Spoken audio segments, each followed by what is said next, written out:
Alright, so decided just to do reading recommendations. I was kind of flip flopped on whether or not I wanted to finish one of the movies because it was a kids one. I was gonna watch it with my nephew, but that I gotta wait till like next weekend, and it's a relatively new movie. So I was like, you know what, they're probably someone's gonna take it out. The first one was Spies in Disguise. It was a good one. I don't like if I because I do movie madness, so I kind of like I would want to do that one on there. So I kind of, with the movies, I don't talk as much about them as I do with the comics, which I guess I'll break that rule with the next one. But yeah, Spies in Disguise I really like. It's one of those kids movies that like isn't stupid. You know, it's not like an Illumination movie where it's just fluff and doesn't give you much of anything. And actually, it was probably one of Blue Sky's better films. They're known for making 46 Ice Age sequels and nothing else. But it was surprisingly good. Although I had heard it was good, so I wouldn't. It's not like I had my expectations all that low to begin with.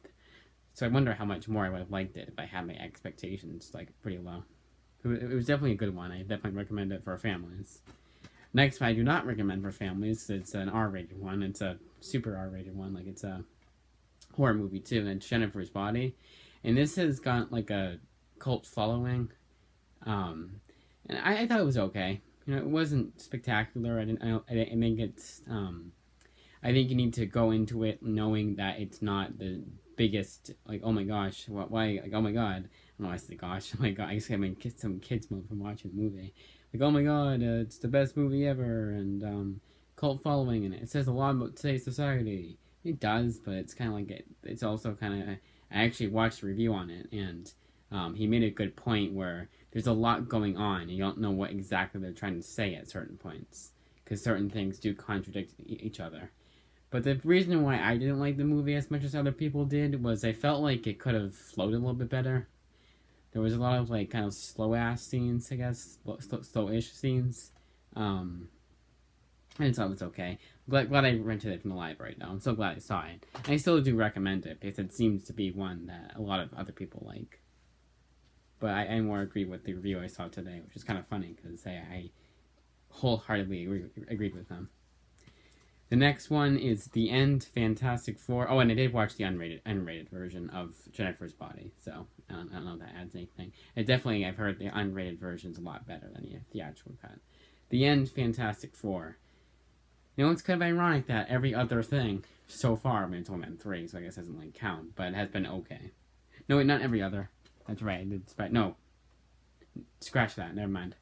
Forget what I said. I don't know why, but I feel like I guess I in my head thought I reviewed Jennifer's Body first. I was going thinking, oh, every other movie. This one was okay.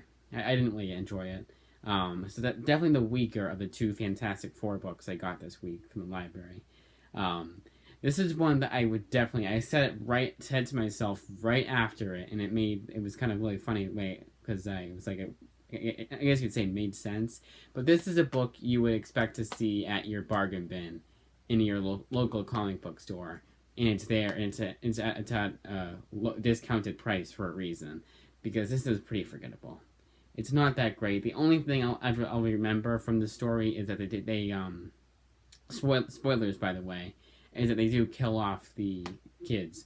Just bring them back, yes, but for the longest, they're dead. You know, the only reason why they came back was they brought them back to life. It wasn't like, oh no, we weren't dead we weren't dead, no. Although, wasn't it like that? I think it was. I don't know, it's kind of confusing at the end. Kind of how that happened. And for the end book, it's not like the end. Everyone comes back, so it's like no one dies. The end was supposed to be it was supposed to be a series of books. Like Fantastic Four had one, Hulk had one. I am still so pissed off that those 2 Peter David ones, but not 2.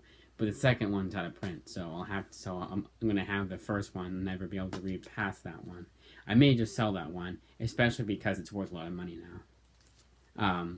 So if I said I'd be getting the 2 Hulk Peter Davids, nope, not getting those, because second one's out of print, and why get the third one if you can't get the second one? But this one, going back to this one, the End series was supposed to be like the last, like, obviously the Hulk is gonna keep having series, but this was supposed to be like if you wanted to go continuity wise, this would be the last one. But yeah, I just thought it was okay. It wasn't anything spectacular. Very mediocre. It was kind of like, it was kind of boring too. Like, there was 2 times. It was always the last one I read. Almost always the last one I read. And on 2 different occasions, I was like, you know what, I'm going right to bed. So it's, again, the last one. It was right before bed, and I decided not to read it, and I just went to bed.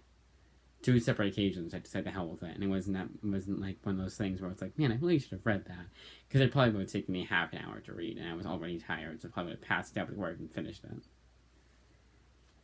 This Fantastic Four one, however, was much, much better. This one was, like, if I had read this, because, okay, so for the longest time, I wasn't really into Fantastic Four, and that was mainly because I wasn't reading the best Fantastic Four series, or, like, anything that was, remotely good.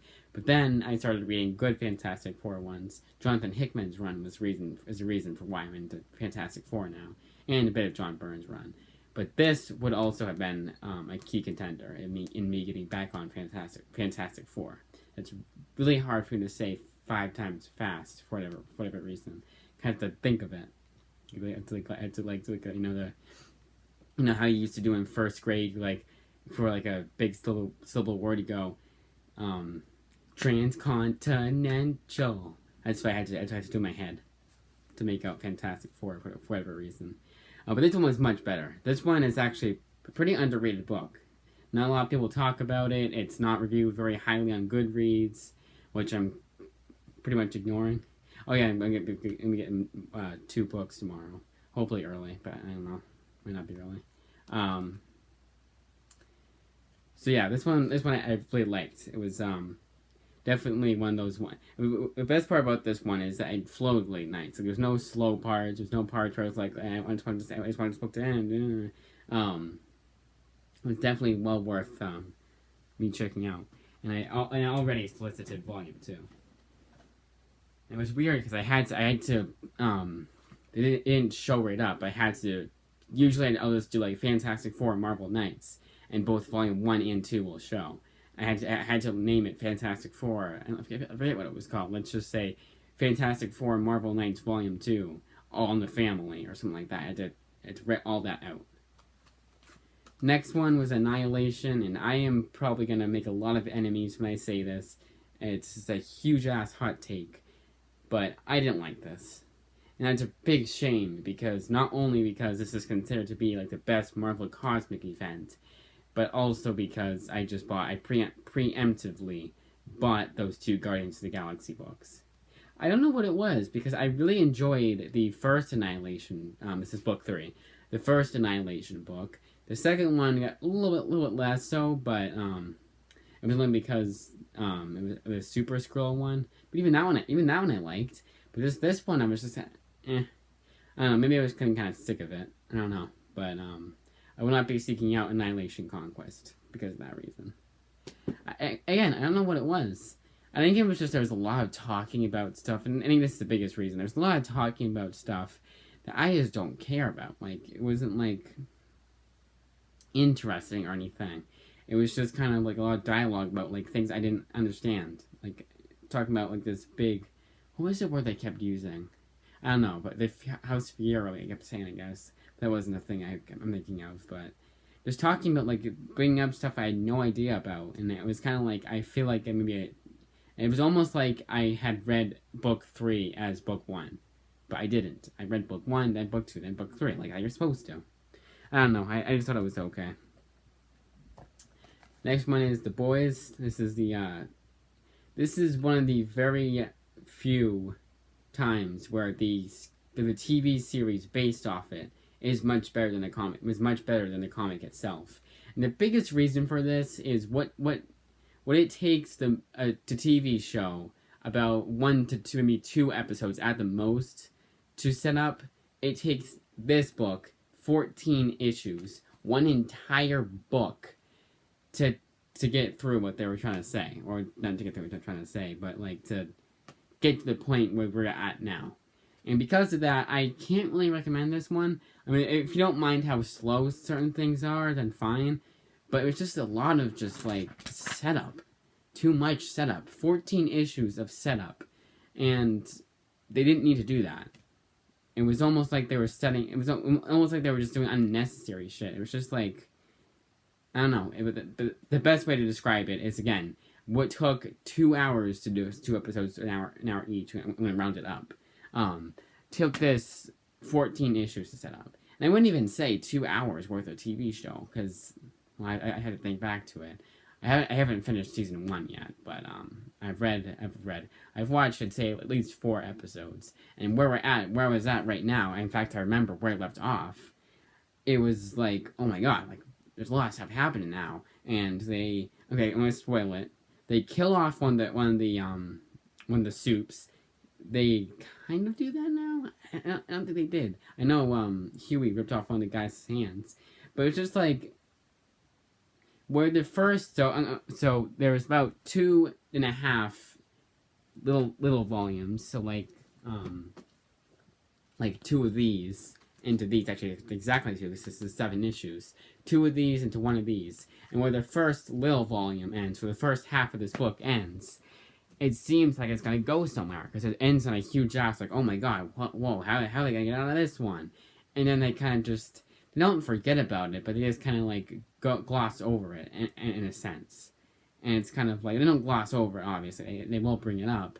It's just like, okay. And in a TV show, Huey, again, full spoilers, Huey meets that Stargirl girl. I don't want to say Stargirl. I guess I have it on my mind, because that's one of the books I'm getting tomorrow. The other one's Witchblade. Might as well ruin it. But I'm just gonna call her Stargirl, because I forget her name in the boys.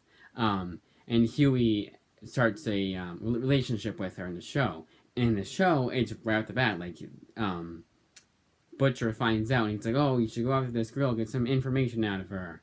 And then Huey starts falling in love with her, and it's that whole big thing. We haven't gotten to that point yet in the comic. And it's like, really? Like, you're gonna not focus on that and instead focus on just the boring half? It's basically like if in Preacher, also by Garth Ennis, instead of at the end of book 1 in Preacher, he kills the big bad grandma, who was like a total, like, the really bad person, and her 2, his uncles or someone, I don't know, but like someone related to him in a sense, and he kills the 2 uncles, and that's like if that happens book 3 or book 2. Think of it that way. Preacher is a much better Garth Ennis book, and so is his Punisher run. Which one? Both of them. Although I haven't read a whole lot of his Marvel Knights one, but from what I've read, I like it a lot better. And then the boys. Then Star Wars, the comic. Yeah, there was a reason for why. There's a big reason for why I'm not into Star Wars outside the movies, and that didn't change much.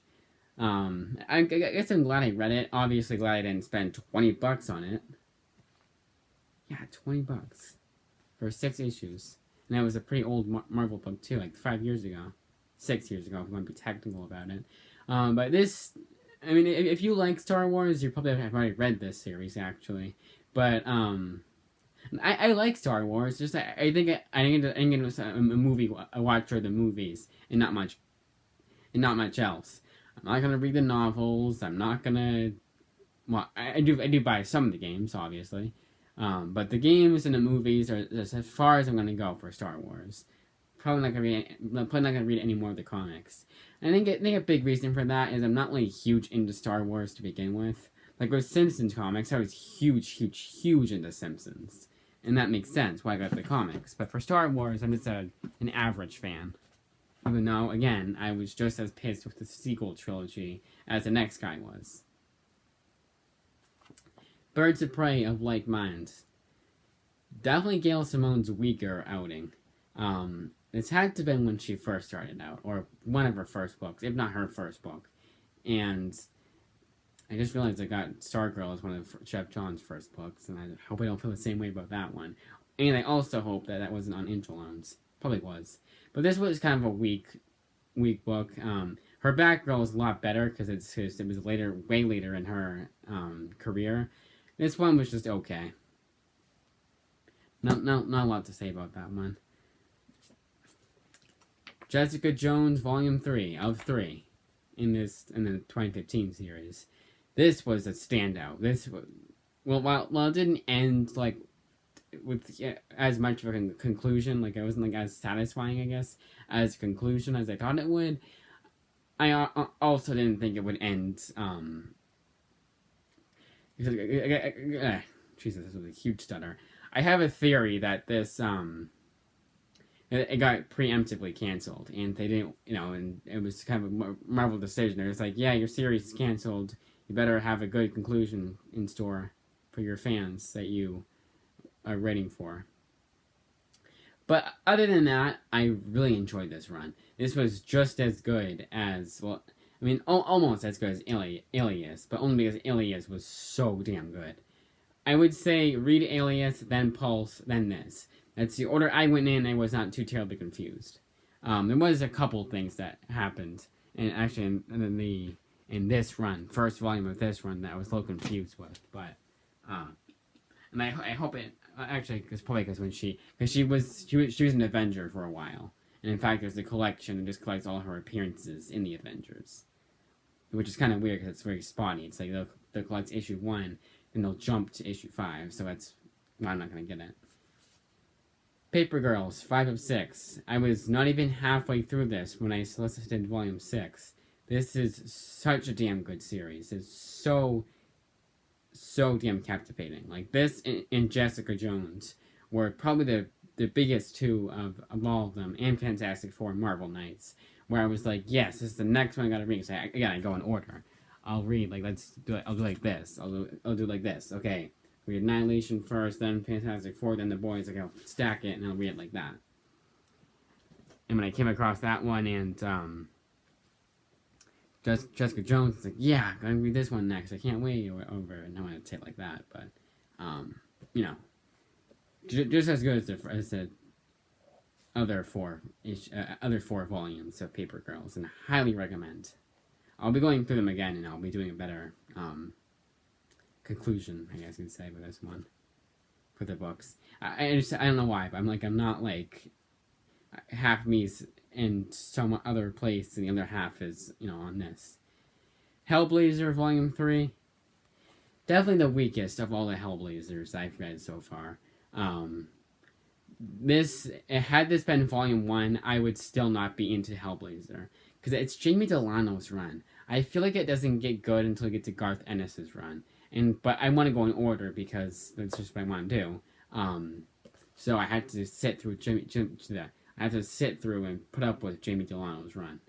Needless to say, I might be taking a break. I may just be taking a break from Hellblazer, but I completely forgot about it. So I'll probably be soliciting Volume 4 after I upload this, or will I upload this? Whatever. Now I said that this one was the last one of the Volume 2 of Peter Parker's Spider-Man. It's not, but it is the last. It is the last of Chip Zdarsky's run, and this was really damn good. The biggest downside is the comedy. It's not really funny. There's a lot of bad jokes that Spider-Man tells, but like I said before, when I was reviewing Volume 3, I've gone through the 60s show, the 60s comics, and those that wasn't top tier comedy. Of course, it wasn't cringe comedy either, but it was it was cheesy. Because it was in the 60s. So I'm used to that. And I guess the guy that reviewed it wasn't too used to it, or maybe it was just that much worse to him. I guess you could say it's dated because, if you really think about it. But this one was so damn good. The only other downside is that it's concluded, it's confirmed. That was the word I was looking for back then when I was reviewing Volume 3. It's confirmed that Teresa Parker is actually Peter Parker's sister, Spider-Man's sister. If you don't know that, I'm pretty sure all you do. But not Teresa Parker is his sister, obviously, but that Peter Parker is Spider-Man. And I just didn't like that. I really wish what they had done is because there's a picture that shows Peter's mother with her, and I wish they just said that it was someone else or whatever. Like, I don't care how ridiculous you made it, but come on. Or it was an altered photo or some shit. But other than that, I highly, highly recommend this run. I mean, I guess, again, unless those two downsides will really get to you, then obviously don't. Silver Surfer Requiem. I might just get that. Well, actually, I can't now. It's out of print. Never mind. But I was gonna say I was gonna get that Silver Surfer omnibus, but this was so damn good. This is J. Michael Straczynski can do little to no wrong. I've heard his Fantastic Four run isn't that great, and One More Day again a lot less said about One More Day, and I believe he did write Sins Past the better. Yeah, he did. But the Sins Past and One More Day was Marvel breathing down his neck, saying, "You got to do this. We don't want to change the character too much." Sins Past, there's no excuse for. One More Day at least makes some sort of sense. But this one was so damn good. It's one of those Marvel books you're surprised they make that Marvel, the big heads at Marvel, let them produce. This would not be written today, mainly because it would probably fail the first issue would fail in sales, and it would keep getting delayed, and no one would read it because it got delayed 4,000 times. I actually don't know if that was the case with this one. Because it was back in the day, they were able to do what they wanted with it. No politics, no other shit in it that they probably put in today. So it was a good book. And I highly, highly, highly recommend this one. Not gonna... So From Hell, I did not read because of League of Extraordinary Gentlemen. Something that I think that... It was funny because right before I read this, I had watched the Nostalgia Critic review of it, and he made a very good point in the movie, and it's kind of true to the comic too. They don't do a whole lot with the characters. They don't. They do more than the movie did, obviously. But when you have like classic heroes, like classic like literature heroes, like I wouldn't say heroes, but like Jekyll and Hyde, and I forget all the others. I just remember Jekyll and Hyde, and picture of Dorian Gray. When you have all these classic literature characters, you should do something with them, and they really don't. I don't know if they're building up to something, but I didn't care. It's just, I also don't like the classic literature characters anyways, because it's from books that I probably would have been forced to read in high school, but for the most part I wasn't. It was mainly Shakespeare. And this one I didn't read either. This one was the wrong one. If you'll call that back to that one. So I'll take out all the ones. I won't go through the movies again. Just the comics. All right. So let's do a speed round. Disappointing. Mediocre. I would give it like a 4 out of 10. Not my thing, I guess. 5 out of 10. I still do recommend it. Annihilation, though, because what do I know about cosmic shit? Highly recommend. 8.5 out of 10. Okay. 6 out of 10. Let's watch the show. Not my thing. But still, I still give it a 6 out of 10. I enjoyed it a lot more than Annihilation. Disappointing. 4.5 out of 10. High recommend and highly enjoyable. 9.5 out of 10. Highly enjoyable. 9.5 out of 10. I should just held them up at the same time. Alright. 6 out of 10. I'll still be getting the next volume, so I have to read it, Hugely entertaining and a damn good read. 9 out of 10. Really damn good. 9 out of 10. And then It's Not My Thing. 5 out of 10. That's it.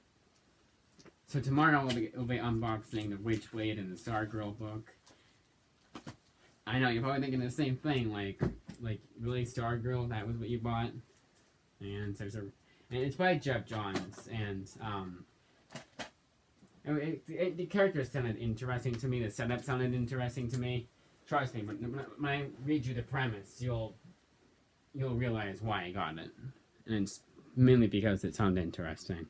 I mean, think of it this way: if you didn't know anything about like Teen Titans or other characters, you probably would be. I don't mind specifically Teen Titans. I guess it's a Starfire. Star. But yeah, that's it. And then I don't know about Comic Hall this weekend. I'll probably be getting the one book, which is Better Shadow. I'll try to get more, but it just all depends. That's it.